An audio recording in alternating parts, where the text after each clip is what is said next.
Assalamualaikum dan salam sejahtera kepada doktor dan rakan-rakan sekalian. Kami dari kumpulan 3 akan membuat pembentangan bahagian Effect on Economy dari muka surat 15 hingga 22 berdasarkan artikel yang bertajuk Global Demography, Facts, False and Future by David E. Blom and David Canning 2016. Ahli kumpulan kami terdiri daripada 7 orang, iaitu saya sendiri, Muhammad Farhan Fakhruddin, Muhammad Azrul Haikal, Muhammad Akmal Rizal, Muhammad Adib, Muhammad Hakimi, Muhammad Amirun Amin dan Muhammad Hamizan Fahmi. Saya Muhammad Amirun Amin akan mendedahkan tentang latar belakang dan juga pengenalan kepada kesan-kesan ekonomi. Hubungan dalam perubahan demografi adalah sebenarnya saling berbangkit di antara pembangunan sosial dan juga ekonomi. Dan ini telah menjadi kes perdebatan yang hangat sejak sekian lama lagi. Sebenarnya sejarah permulaan awal adalah pada sekitar 1798 di mana Thomas Malthus telah memberi penekanan hujah bahawa sumber yang ada di bumi adalah sukar untuk menyaingi ataupun untuk menampung keperluan populasi yang sekian meningkat. Kita dapat lihat pada contoh mudahnya adalah kadar penghasilan sumber makanan adalah lebih perlahan berbanding dengan populasi, dan banding ini adalah bawa kes kepada security makanan. Namun, sehinggalah lewat abad ke-20, di mana satu hujah yang berbalik kepada teori tadi yang juga lebih dikenali dan mengambil tempat dalam kalangan optimis. Suatu usulan hujah yang mana menyatakan bahawa peningkatan populasi sebenarnya mampu merangsang perkembangan dan juga pembangunan ekonomi kerana adanya objektiviti dan juga pacuan teknologi atas hasil daripada kepintaran manusia dalam institusi bagi menginovasi penyelesaian masalah dan juga mempengaruhi sumber. Ini kerana pada 30 tahun yang terakhir bagi kurun abad ke-20, pendapatan per kapita meningkat 2/3 seiring dengan populasi dunia yang semakin meningkat. Simon Kuznets menyatakan bahawa masyarakat yang berkomuniti lebih besar mempunyai lebih kelebihan dalam skala ekonomi kerana mereka lebih melengkapi perdagangan. Ini menghasilkan dan juga merangsang inovasi teknologi bagi menghasilkan lebih pengeluaran bagi menyeimbang dan menyaingi permintaan. Bosworth juga mengusulkan bahawa tekanan hasil daripada peningkatan penduduk memberi efek kepada manusia untuk lebih menyelesaikan terhadap sumber yang ada. Ada juga golongan optimis yang tidak mempercayai bahawa peningkatan populasi boleh merangsang pertumbuhan ekonomi. Namun mereka juga tidak menafikan bahawa melihat kepada dasar polisi yang positif yang membolehkan sesuatu populasi itu mampu mencapai kekayaan. Merujuk kepada neutralisme populasi, menurut Bloom dan Freeman, ini sebenarnya adalah satu doktrin yang menyatakan bahawa sebenarnya tiada sebarang hubungan yang berkait ataupun hubungan yang signifikan di antara pertumbuhan penduduk dan juga kadar pertumbuhan ekonomi. Kerana ialah berasaskan pada penyelidikan empirik semata-mata yang menunjukkan hanyalah sedikit sahaja korelasi di antara kadar pertumbuhan pendapatan per kapita dan juga kadar pertumbuhan penduduk. Walaupun penyelidikan empirik tersebut menunjukkan hanyalah sedikit sahaja korelasi di antara kadar pertumbuhan pendapatan dan juga kadar pertumbuhan penduduk, namun ahli ekonomi dan juga ahli demografi cuba memerhatikan secara lebih rapat jika kesan dan tindak tanduk perubahan populasi boleh mengubah kepada struktur-struktur ekonomi. Untuk seterusnya, saya akan menerangkan tentang kesan terhadap ekonomi, iaitu berkaitan dengan beberapa pemikiran yang baharu. Pertama sekali adalah accounting effects. Ia dipengaruhi oleh tingkah laku yang berterusan melalui perkahwinan, penyertaan buruh dan keputusan lain. Terdapat 3 jenis golongan umur, iaitu golongan kanak-kanak, golongan dewasa dan juga golongan warga emas.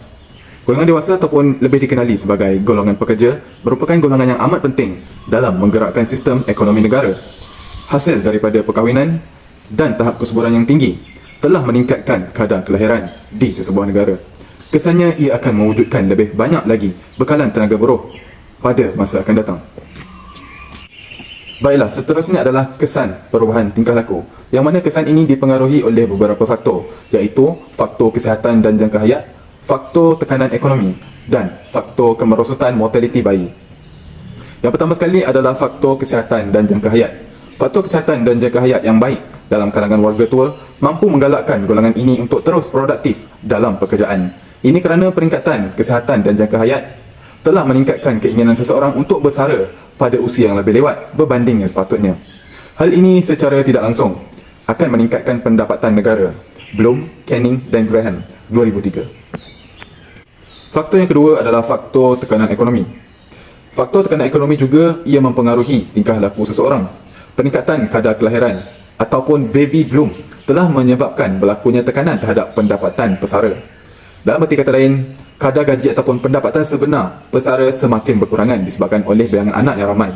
Jadi keadaan ini menyebabkan golongan ini bertindak balas dengan menyertai kekosongan pekerjaan dan melanjutkan tempoh persaraan. Ia bertujuan untuk memastikan keuangan mereka berada dalam keadaan yang stabil. Faktor yang ketiga pula adalah faktor kemerosotan mortaliti bayi. Jadi, kemerosotan mortaliti bayi seperti keguguran dan sebagainya ketika kelahiran turut mempengaruhi tingkah laku terutamanya bagi golongan wanita. Apabila wanita telah mencapai tahap kesuburan yang rendah, secara logiknya mereka tidak lagi mampu untuk melahirkan anak. Jadi, apabila golongan wanita tidak mampu melahirkan anak, ia secara tidak langsung akan mengurangkan kadar mortaliti golongan bayi. Jadi, keadaan ini membolehkan mereka-mereka ini, terutama sekali golongan-golongan wanita, untuk mengambil bahagian dalam tenaga kerja, seterusnya dapat meningkatkan lagi bekalan tenaga buruh dalam sesebuah negara. Baiklah, sekian itu saja pembentangan daripada saya serahkan kepada pembentang yang seterusnya. Sekian, terima kasih. Seterusnya saya akan menyambung pembentangan kesan terhadap ekonomi, iaitu berkenaan bukti empirikal. Perubahan demografi biasanya tidak dilihat dalam memahami perkembangan ekonomi dan pengurangan kemiskinan. Namun beberapa kajian menunjukkan kepentingannya terhadap perkembangan ekonomi. Antara contoh bukti empirikal tersebut ialah East Asia Baby Boom, Labour Supply Antarctic Tiger, dan Continued High Fertility in Sub-Sahara Africa. Ledakan bayi Asia Timur, pertumbuhan pesat ekonomi yang berlaku setengah abad yang lalu bertepatan dengan pertumbuhan demografi yang sedang berlaku. Ini menyebabkan wujud jurang antara kematian dan kesuburan, menyebabkan kelahiran generasi ini. Sebagai contoh, pada tahun 1950 dan tahun 2000, kadar kematian menurun dari 181 kepada 34 daripada 1,000 orang. Kadar kesuburan juga turun daripada 6 kepada 2 orang per wanita. Dan pada tahun 1965 dan 1990, penduduk bekerja meningkat 4 kali ganda daripada penduduk yang bergantung. 1/3 daripada pertumbuhan ekonomi ini disebabkan oleh peralihan ini. Seterusnya ialah bekalan buruh dan Celtic Tiger. Pendapatan per kapita Ireland melonjak dari 3.5% pada tahun 1960 kepada 5.8% pada tahun 1990, melebihi negara Eropah yang lain. Sedekat selepas pengesahan kontraseptif pada 1979, kadar kelahiran mentah jatuh. Hal ini disebabkan oleh penurunan kebergantungan belia dan peningkatan bahagian umur pekerja daripada jumlah penduduk. Pada pertengahan 1990, beban kebergantungan Ireland berada di bawah UK. Hal ini disebabkan oleh 2 faktor berasaskan demografi tambahan, iaitu meningkatkan bekalan buruh per kapita. Penyertaan buruh lelaki kekal statik, tetapi penyertaan buruh wanita yang berumur 24 hingga 40 tahun dilihat meningkat dari tahun 1980 hingga tahun 2000. Hal ini berlaku kerana ketersediaan kontrasepsi dan kebebasan wanita untuk memilih sama ada untuk bekerja atau membesarkan anak. Yang kedua ialah tahap penghijrahan yang tinggi. Penyediaan pekerjaan yang tidak dapat menampung bilangan golongan muda kerana kadar kesuburan yang tinggi, menyebabkan kehilangan tenaga muda yang memburukkan masalah kadar terhadap kebergantungan belia yang tinggi. Namun pada 1990 berlaku penurunan saiz kohort belia dan pertumbuhan ekonomi, menyebabkan perbalikan terhadap perkara ini, sehingga mewujudkan penghijrahan bersih pekerja, iaitu sebahagian pendatang kembali, dan buat pertama kalinya sebahagian besarnya ialah pendatang asing. Seterusnya ialah kesuburan berterusan tinggi di Sub-Sahara Afrika. Perubahan demografi yang berlaku di setengah Sub-Sahara biasanya berhenti pada tahap pertama. Sebahagian besar Sub-Sahara Afrika mengalami masalah berkaitan kadar kesuburan. Kadar kesuburan adalah seperti berikut. Pada tahun 1950 berlaku sedikit peningkatan, dan pada tahun 1970 sehingga sekarang, kadar kesuburan di Sub-Sahara Afrika menunjukkan penurunan perlahan. Disebabkan oleh ini, penyertaan golongan belia dalam sektor tenaga buruh telah menyebabkan pertukaran dasar ekonomi yang tidak mencukupi di kebanyakan negara, telah menghalang anak muda daripada terlibat dalam pekerjaan yang produktif.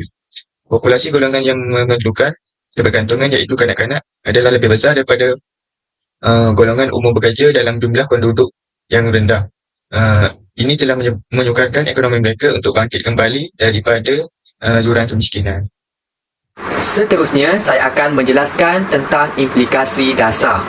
Perubahan demografi yang pesat dan ketara telah meletakkan tuntutan baharu terhadap penggubalan dasar nasional dan antarabangsa.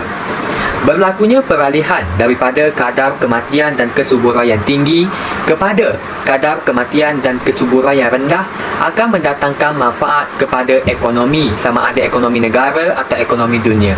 Keupayaan sesebuah negara untuk merealisasikan potensi manfaat daripada peralihan demografi dan mengurangkan kesan negatif penuaan amat bergantung kepada dasar dan polisi yang diamalkan di negara tersebut. Antara dasar yang diberi tumpuan oleh negara bagi merealisasikan potensi positif peralihan demografi ialah melalui dasar kesihatan. Kesihatan yang baik merupakan faktor yang penting dalam pembangunan ekonomi. Peningkatan taraf kesihatan dalam kalangan bayi dan kanak-kanak akan membawa kepada penurunan kadar kesuburan. Oleh hal ini, ia telah menyebabkan banyak negara telah cuba memberi tumpuan yang lebih kepada penyakit zaman kanak-kanak. Hal ini dilakukan supaya generasi yang berkualiti dapat dihasilkan dan mampu untuk memberi kesan yang positif terhadap ekonomi negara.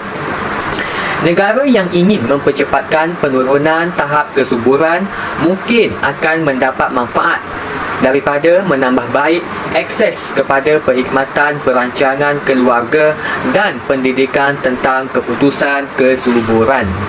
Seterusnya ialah melalui dasar pendidikan. Pekerja lebih mampu untuk menyumbang kepada pertumbuhan ekonomi negara sekiranya mereka mempunyai pendidikan yang berkesan. Disebabkan perkara inilah, banyak negara di Asia Timur telah memanfaatkan penjanaan baby boomnya dengan menyediakan pendidikan yang berkualiti, sama ada pendidikan di persekolahan am dan kemahiran teknikal, bagi melengkapkan mereka sebagai pekerja yang sentiasa bersedia dengan perubahan. Contohnya, negara Ireland memperkenalkan sistem pendidikan yang percuma kepada rakyatnya bagi melahirkan generasi yang berpendidikan dan mampu menyumbang kepada pertumbuhan ekonomi. Selain itu, institusi pasaran buruh juga turut dititik beratkan dalam merealisasikan potensi manfaat peralihan demografi. Undang-undang yang menyekap buruh akan menhadkan keupayaan negara untuk mendapat manfaat daripada perubahan demografi. Contohnya, undang-undang yang berkaitan dengan pengambilan dan pemecatan pekerja sambilan. Selain itu, sekatan yang dilakukan oleh imigresen juga turut membimbangkan kerana ia akan menahan buruh daripada menyumbang kepada ekonomi negara. Insentif untuk mengurangkan halangan kepada sekatan yang dilakukan oleh imigresen juga bertambah kuat apabila populasi dunia maju menjadi semakin meningkat. Terima kasih diucapkan kepada pembentang yang sebelumnya. Saya Muhammad Hamizah Fahmi bin Jamaluddin akan meneruskan dengan isi yang seterusnya, iaitu perdagangan. Poin yang pertama ialah cara negara Asia Timur menyediakan peluang yang proaktif kepada baby boom mereka ialah dengan membuka perdagangan antarabangsa. Peluang ini dapat membantu negara Asia Timur untuk meningkatkan proses mengeksport dengan mudah bagi sesuatu produk dalam kuantiti kohort yang besar. Menurut Bloom dan Canning pada tahun 2004 mengatakan ekonomi terbuka dapat memberi banyak manfaat daripada demografi berubah daripada segi purata, manakala ekonomi tertutup tidak memberi sebarang perubahan statistik terutama dari segi penstrukturan umur. Isi yang terakhir ialah persaraan. Peningkatan populasi golongan berusia telah meningkatkan jumlah penggunaan simpanan semata-mata untuk membiayai persaraan. Hal ini dikatakan kerana apabila kerajaan masih mengekalkan polisi di mana tidak menggalakkan pekerja untuk menukar jangka hayat kerja yang lebih panjang kepada jangka hayat kerja yang lebih lama. Oleh sebab itu akan memberi kesan kepada pasaran kewangan. Seterusnya, apabila banyak penduduk yang berusia, kos penjagaan kesihatan juga akan meningkat. Namun, Bryan dan Sinison pada tahun 2006 mengatakan peningkatan populasi golongan berusia bukanlah punca utama peningkatan perbelanjaan untuk kesihatan. Tetapi, faktor bukan demografi adalah punca yang utama. Sistem yang sedia ada menghalang individu untuk menyimpan duit bagi kegunaan setelah bersara nanti kerana penduduk terpaksa bekerja melebihi had umur bersara. Menurut Turner pada tahun 2006, faktor demografi merupakan peranan utama untuk menentukan potensi daya maju dalam sistem pencen. Kedua-duanya perlu dibiayai sepenuhnya. Sebagai contoh, di Australia mempunyai kadar kesuburan yang tinggi, taraf kesihatan penduduk yang tinggi iaitu umur yang panjang dapat menyumbang tenaga buruh dan secara kesimpulannya, penduduk akan lebih untuk bekerja sehingga mampu untuk memberi sesuatu sumbangan kepada negara. Assalamualaikum, saya Muhammad Hakim Ibrahim, nombor bateri 1675. Saya akan meneruskan perbincangan mengenai Thinking Far Ahead with the Human Lifespan. Apabila kita membicarakan mengenai peningkatan jangka hayat dan persaraan, secara tidak langsung membawa kepada persoalan jangka hayat manusia. Persoalan seperti berapa lamakah orang berkemungkinan hidup dalam dekad yang akan datang, dan adakah perubahan yang dijangka akan membawa isu baharu yang akan wujud. Berikut merupakan beberapa pandangan mengenai jangka hayat manusia pada masa hadapan. Fry 1983 mengatakan bahawa jangka hayat manusia akan tetap pada usia tertentu dan tidak berubah mengikut peredaran masa. Ronan Lee 2003 mengatakan bahawa menerusi evolusi jangka hayat manusia boleh meningkat berpunca pada asasnya bahawa anak-anak individu yang secara genetik dilukiskan untuk umur yang panjang mendapat manfaat daripada guru pandai ibu bapa dan datuk nenek mereka, terutamanya melalui pemindahan antara generasi. Contohnya masa yang dihabiskan untuk memelihara anak-anak. Seterusnya kita akan membincangkan mengenai ramalan kesan peningkatan jangka hayat kadar ekonomi dan masyarakat. Pertama, kos penjagaan kesihatan meningkat. Hal yang demikian kerana dengan peningkatan bilangan individu yang sangat tua. Kedua, tekanan taraf pension dan bayaran keselamatan sosial. Ketiga, nisbah tanggungan berubah meninggalkan populasi umum bekerja yang agak kecil dengan peningkatan bilangan warga emas yang perlu ditanggung. Masyarakat juga perlu menyesuaikan diri dengan kesan sosial dan budaya demokrasi baru. Tetapi walaupun jangka hayat meningkat dengan ketara, kemungkinan kebanyakan ramalan ini tidak akan berlaku. Price membincangkan fenomena yang dikenali sebagai mampatan morbidity, yang bermaksud bahawa penyakit yang berkaitan dengan usia tua mungkin timbul cukup lama dalam kehidupan, sehingga walaupun dengan peningkatan jangka hayat, orang tua mungkin mempunyai lebih sedikit tahun di mana mereka bergantung pada orang yang bekerja. Jika ini betul, ramalan di atas akan menjadi tidak betul, terutama jika orang memilih untuk bersara kemudian menyimpan lebih awal dalam kehidupan mereka. Sekian, terima kasih. Assalamualaikum, saya Muhammad Adi bin Manor, nombor metrik 157855 akan meneruskan pembentangan ini dengan tajuk yang terakhir iaitu Looking into the Future dan kesimpulan untuk pembentangan kami. Jadi, kajian mengenai demografi global seperti tahap kesuburan dan kadar mortaliti sememangnya mampu memberi kebaikan dan implikasi kepada manusia.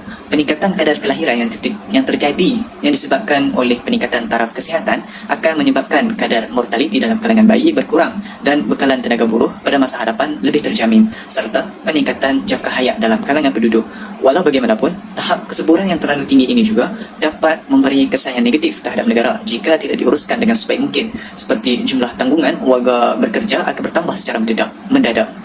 Ada juga negara yang akan mengalami pertumbuhan hasil daripada tahap kesuburan yang tinggi, seperti di negara-negara Asia Timur, yang menyebabkan jumlah penduduk yang bekerja pada masa hadapan akan lebih tinggi berbanding dengan jumlah tanggungan. Dan ada juga negara yang akan mengalami kemerosotan, seperti negara-negara di Sub-Sahara Afrika yang mengalami penurunan secara perlahan dalam kadar kesuburan dan menyebabkan penyertaan golongan belia dalam sektor ekonomi yang produktif semakin berkurang.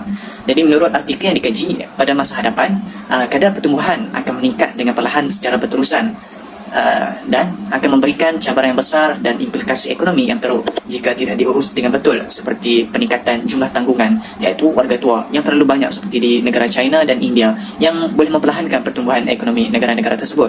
Kadar migrasi dan urbanisasi juga akan terus berkembang, tetapi pada kadar yang tidak boleh dijangkakan. Hal ini adalah kerana kita tidak dapat menjangkakan perkara yang akan berlaku pada masa yang akan datang. Mungkin satu pandemik ataupun peperangan besar yang akan berlaku boleh menyebabkan kadar mortaliti meningkat dan menghancurkan ekonomi global. Mungkin juga hasil daripada kemajuan saintifik pada masa hadapan, kita mampu menghasilkan vaksin yang boleh menyelamatkan ramai nyawa manusia. Jadi, langkah-langkah perlulah diambil bagi memastikan demografi global manusia tidak akan menyebabkan kerugian yang besar terhadap kehidupan masyarakat di dunia. Jadi, itu sahaja daripada kumpulan kami. Sekian, terima kasih.